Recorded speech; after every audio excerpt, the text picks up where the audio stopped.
How to Eat an Ice Cream Cone by R. Rust Hills. Grasp the cone with the right hand firmly but gently between thumb and at least one, but no more than 3 fingers, 2/3 of the way up the cone. Then dart swiftly away to an open area far away from the jostling crowd at the stand. Now take up the classic ice cream cone eating stance.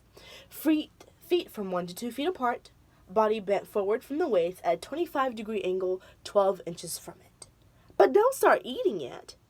Check first to see what emergency repairs may be necessary.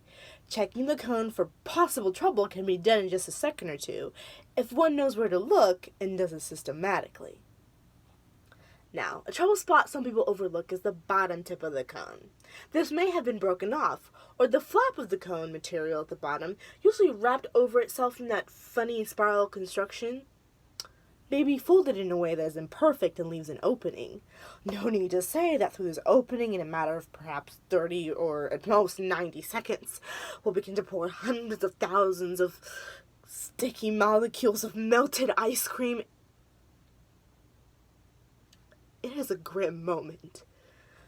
No one wants to eat a cone under that kind of pressure, but neither does anyone want to end up with the bottom of the cone stuck to a messy napkin. There's one other alternative.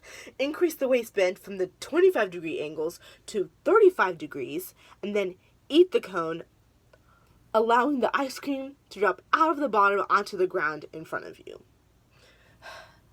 So far, we have been concentrating on the cone problems, but of course there is the ice cream to worry about too.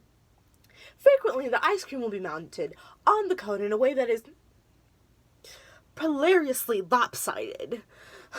This requires immediate corrective action to move it back into balance, a slight pressure down with the teeth and lips to set the ice cream more firmly in and on the cone, but not so hard, of course, as to break the cone. Sometimes trickles of ice cream will already be running down the cone towards one's fingers, and one must quickly raise the cone, tilting one's face up skyward and lick with an upward motion that pushes the trickles away from the fingers and, as much as possible, into one's mouth. If it isn't possible to decide between any of the basic emergency problems, allow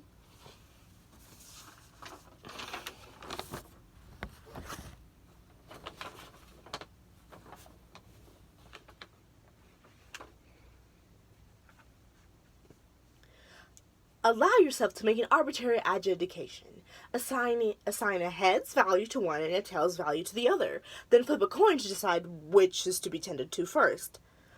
Don't, for heaven's sake, actually flip a coin, honey. Just decide in your mind which came up, heads or tails, and then try to remember as fast as you can which of the problems you had assigned to the winning of the coin. In trying to make wise and corrective decisions about the ice cream in your hand, you should always keep the objectives in mind.